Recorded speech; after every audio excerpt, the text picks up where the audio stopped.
7절 말씀에 보면은 나를 훈계하신 여호와를 송축할지라 밤마다 내 양심이 나를 교훈하도다 그랬습니다. 여호와를 송축한다. 다윗은 여호와를 송축한다 합니다.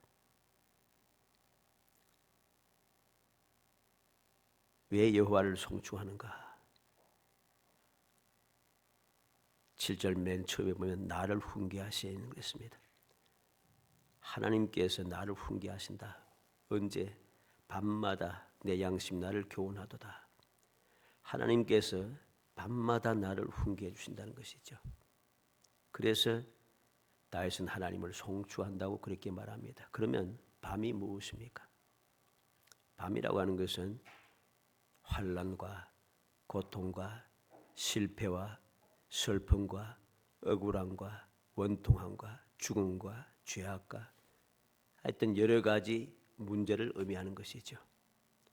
여러 가지 밤과 같은 막막한 그러한 문제가 생길 때마다 하나님께서 나에게 훈계해 주시는 거죠. 가르쳐 주신다는 겁니다. 이렇게 밤이 올 때마다 나를 훈계해 주셔서 우리에게 소망의 절금이 넘치게 하는 거죠. 어떤 소망입니까? 치료의 소망입니다.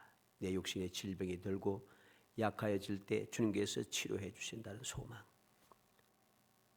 내가 실패를 거듭할 수밖에 없는 그런 연약한 삶을 살아갔지만 주님께서 나를 도우셔서 날마다 밤마다 어려울 때마다 나를 훈계해 주심으로 내가 성공할 수 있다고 하는 소망. 우리는 죄로 인해 죽을 수밖에 없는 존재이지만은 주님께서 나를 대신하여서 목숨을 버리시고 부활의 소망을 주셔서 우리의 영생의 소망을 우리에게 허락하신 그 소망. 우리는 구원받지 못하고 영원히 멸망받을 수밖에 없는 존재이지만은 주님께 십자가에 달려 돌아가셔서 피를 흘리심으로 우리의 죄를 다 속량하시고 그래서 내가 구원받는 소망. 우리는 연약하여서 부족하여서 이 험한 세상에서 복 있는 삶을 살 수가 없습니다. 그런데 주님께서 우리의 모든 연약함과 죄악과 모든 것을 다 감당하시고 우리를 부요하게 하기 위해서 주님께서 가난하게 인간의 몸을 입고 이 땅에 오셔서 가난하게 되셨다는 것이죠. 주님의 가난하게 되심으로 그 주님 때문에 우리는 부요함을 얻게 되는 소망, 즉 축복을 받는 소망을 가졌다는 것입니다. 어떤 축복입니까? 주님과 더불어 하나님의 후사가 되고 하나님의 상속자가 되는 놀라운 소망인 것이죠.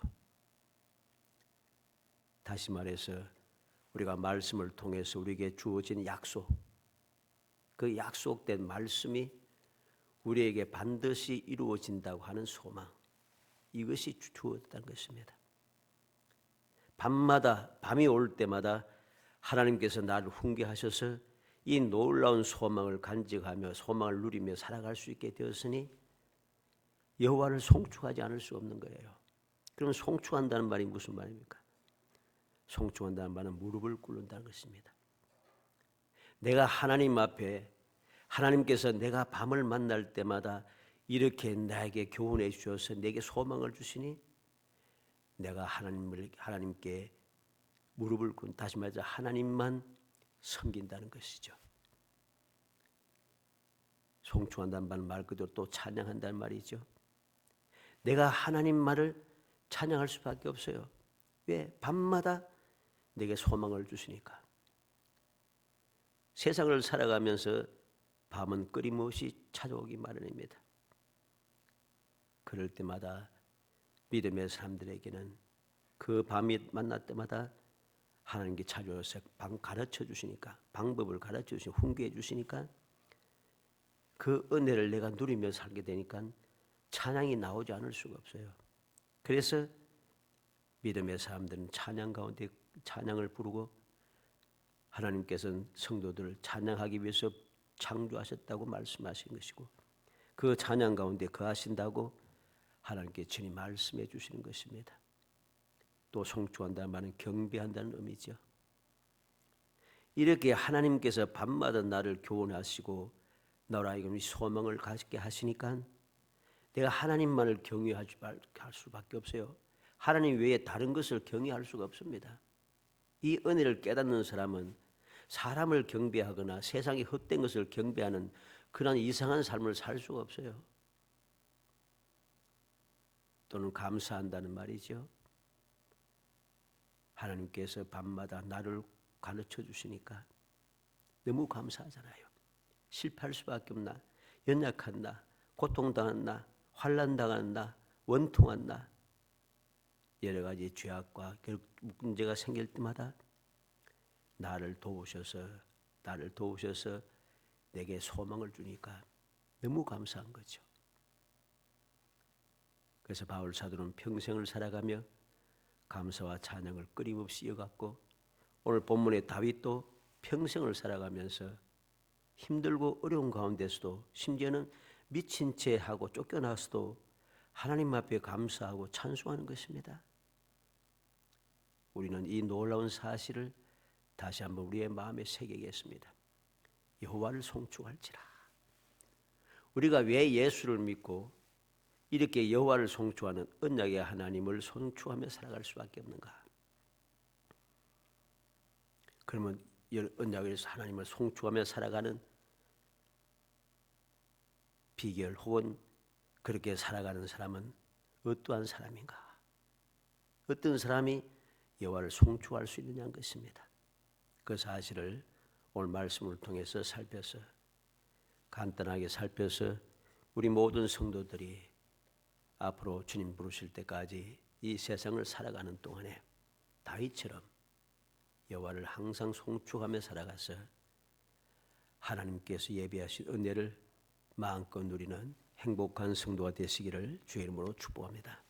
먼저 여호와를 송축하면서 어떻게 살겠습니까? 여호와를 항상 내 앞에 모신다는 거죠. 8절에 내가 여호와를 항상 내 앞에 모시며 그랬습니다. 내가 여호와를 송축한다 하면서 여호와께 감사한다고, 여호와를 경배하고 여호와 앞에 무릎을 꿇고 의지한다 하면서 하나님을 모시지 않는 삶을 살아가는 것은 여호와를 송축하는 삶이 아닙니다. 오늘 많은 사람들이 하나님께 복을 받고 나는 하나님의 자녀고 나는 하나님을 사랑하고 나는 하나님의 사랑을 받았고 나는 하나님께 복을 받았고 이렇게 주장하며 살아가는데 그들의 삶을 보면은 여호와를 항상 내 앞에 모시는 삶을 살고 있지 않아요. 오히려 사람을 모시고 살아가고 세상과 짝하며 세상을 모시며 세상의 헛된 것을 모시고 재물을 모시고 살아가는 사람들이 훨씬 많다는 겁니다. 이런 사람은 여호와를 송축하는 사람이 아닙니다. 여호와를 송축하는 사람이 아니기 때문에 그들은 밤마다 하나님의 훈계를 받을 수가 없습니다. 그래서 그러한 사람들은 어떻게 살아갑니까? 아무 문제가 없을 때는 괜찮은데 조금이라도 문제가 생기면 원망이 시작되고 하나님을 대적하는 악한 행동을 하게 되는 것이죠. 두 번째로 여호와를 송축하면 어떻게 살합니까? 10절 말씀에 이는 주께서 내 영혼을 소홀히 버리지 아니하시며 주의 거룩한 자를 멸망시키지 않으실 것입니다. 여호와를 송축하며 살아가는 사람은 확신을 가지고 있어요. 여호와는 나를 영혼을 버리지 않으신다. 여호와는 나를 멸망시키지 않으신다. 이 확신이 있어요. 이 확신, 이 소망이 있기 때문에 계속해서 여호와를 송축하는 것이죠. 확신이 없는데 여호와를 송축할 수 있겠습니까? 오늘날 많은 믿음의 사람들이 여호와를 송축하며 살아가지 못하는 이유가 무엇입니까?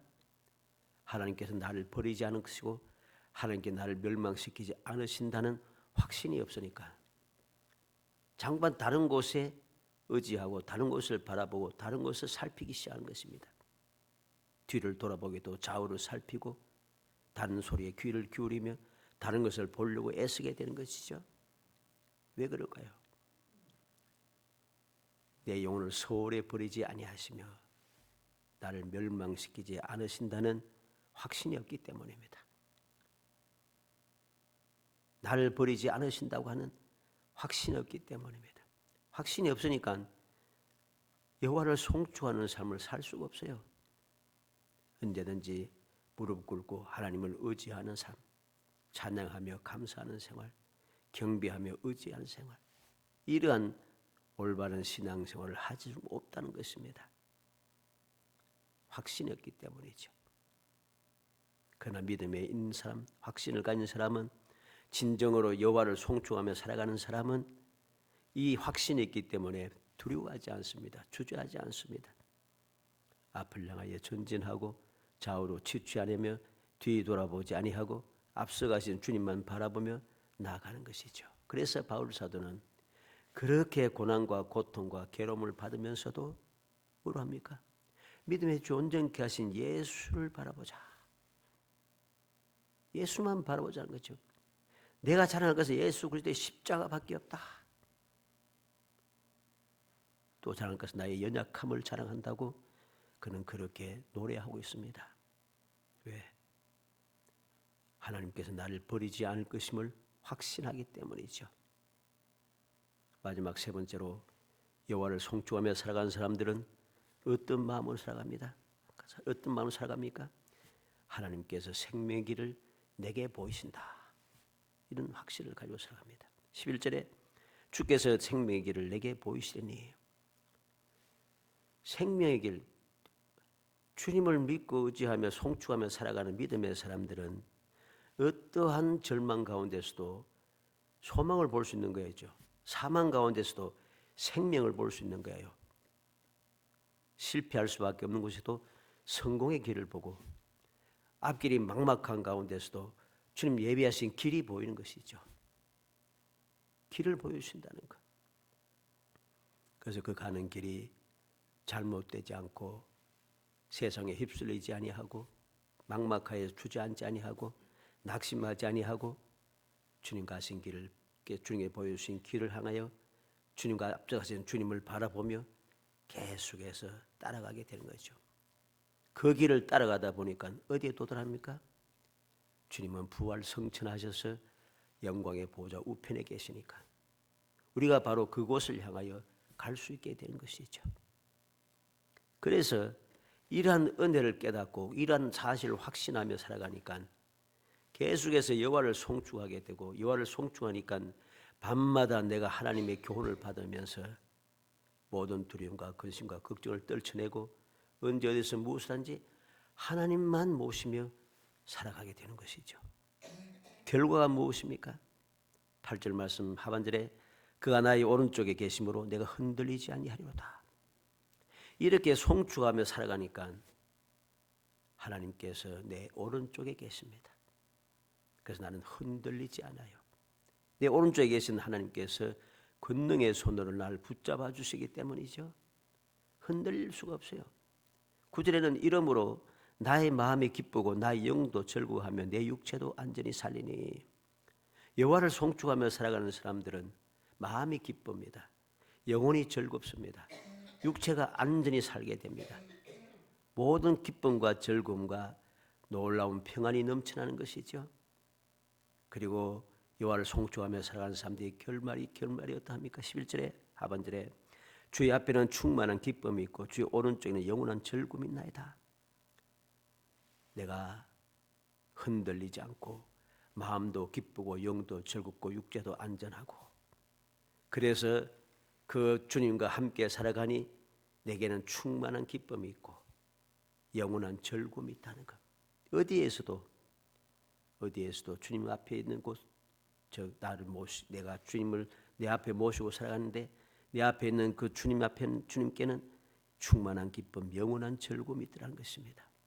그래서 이러한 은혜가 자꾸만 이어지니까 또 하나님 앞에 찬송, 여호와를 송축하게 되고, 송축하게 되니까 여호와를 항상 모시고 내 영혼을 버리지 않고 멸망시키지 않는다는 확신을 가지고 주님께서 생명의 길을 여기 인도하신다는 것을 보이신다는 깨닫고 믿음으로 그 길을 따라가게 되니까 또 이 놀라운 축복이 임하게 되고, 축복이 임하니까 또 감사 찬송하고, 이런 삶이 자꾸만 반복이 되는 거죠.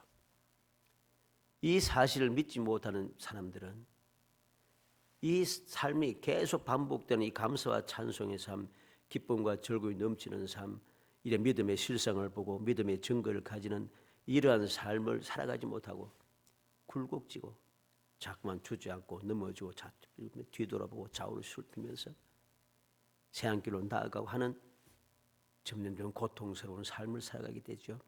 그래서 신앙생활이 즐겁지 않고 신앙생활이 행복하지 않고 신앙생활이 힘들다고 자꾸만 원망하게 되는 것입니다. 우리는 다윗이 이렇게 하나님 여호와를 송축한 이 사실을 기억해야 됩니다. 다윗이 너무나도 살기가 좋아서 날마다 살아가는 게 아무 문제가 없어서 여호와를 송축하는 살기 아니잖아요. 다윗의 삶은 고통의 연속이었습니다. 기름 부음을 받자마자 고통이 시작되고 시기와 질투가 시작되고 목숨이 위험하게 이르고 왕이 되고 난 다음에도 여러 가지 문제가 발생합니다. 이 문제가 자꾸 발생하니까 고통스러움이 끊임없죠. 그럼에도 불구하고 그는 여호와를 송축했습니다. 송축했기 때문에 문제가 끊임없이 일어났지만 하나님의 은혜 가운데 그는 부와 기가 계속해서 부와 기를 누리다가 하나님 부르실 때 후손들에게 복을 끼치면서 주님 앞으로 가게 된 것이죠. 이것이 바로 여호와를 송축하는 사람 누리는 놀라운 축복인 것입니다.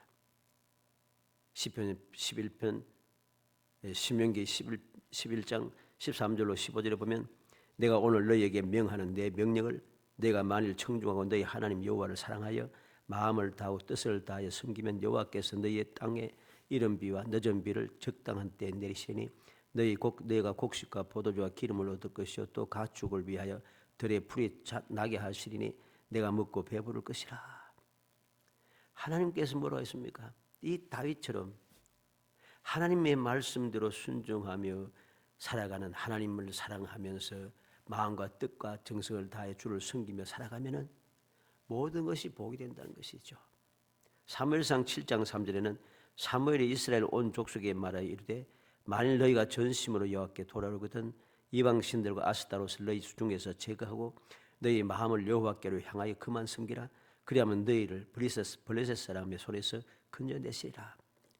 이스라엘 백성들이 사무엘 앞에서 두려워하고 괴로워한 이유가 무엇입니까? 자유가 없다는 거죠. 주변에 있는 그 대적들, 특히 블레셋에게 끊임없이 고통을 당했습니다. 그리고 이 블레셋에게 어떤 일이 있었습니까? 언약궤도 빼앗기고 하나님의 성막도 파괴되고 그런 일이 생겼다는 거죠. 부끄러움이 생겼다는 것입니다. 그런데 그 모든 것을 다시금 회복하기 위해서 무엇이 필요하답니까? 전심으로 여호와께 돌아오고 이방 신들과 아스타롯을 너희 중에서 제거하고 마음을 여호와께로 향하여 그만 섬기라. 모든 우상들을 제거하고 하나님만을 섬기며 살아갈 때에 놀라운 역사가 일어난다는 것입니다. 우리는 다니엘 3장 17절로 18절에 사드락 메삭 아벳노고가 외치는 그 담대한 소리를 듣게 됩니다. 왕이 우리가 섬기는 하나님이 계시다면 우리를 맹렬히 타는 풀무불 가운데서 능히 건져내시겠고 왕의 손에서도 건져내시리이다. 그렇게 하지 아니하실지라도 우리가 왕의 신들을 섬기지도 아니하고 왕이 세우신 금시작에 절하지도 아니할 줄 아옵소서. 여호와께서 살아계시기 때문에 맹렬하게 7배나 뜨거운 풀무불 아무 문제가 없다는 것입니다. 하나님께서 풀무 가운데서 능히 건져내실 것이다. 왕의 손에도 건져내실 것이다. 나를 건져내지 않아도 절대로 금신상에 전하지 않을 것이다. 과연 이러한 믿음의 든든히 있어서 오직 여호와께 총추하는 삶을 살아가니까 우리가 이미 너무 잘 알듯이 7배나 뜨거운 풀무불 속에 들어가도 그들을 풀무불 속에 넣으려고 밀어 넣었던 군사들은 다 불에 타 죽어도 불 속에 들어간 이 세 사람은 안전합니다. 왜? 하나님께서 함께 하셨기 때문이죠. 느부갓네살이 놀라지 않습니까? 우리가 세 사람을 넣었지 않느냐? 그런데 네 사람이 있는데 한 사람이 누구냐?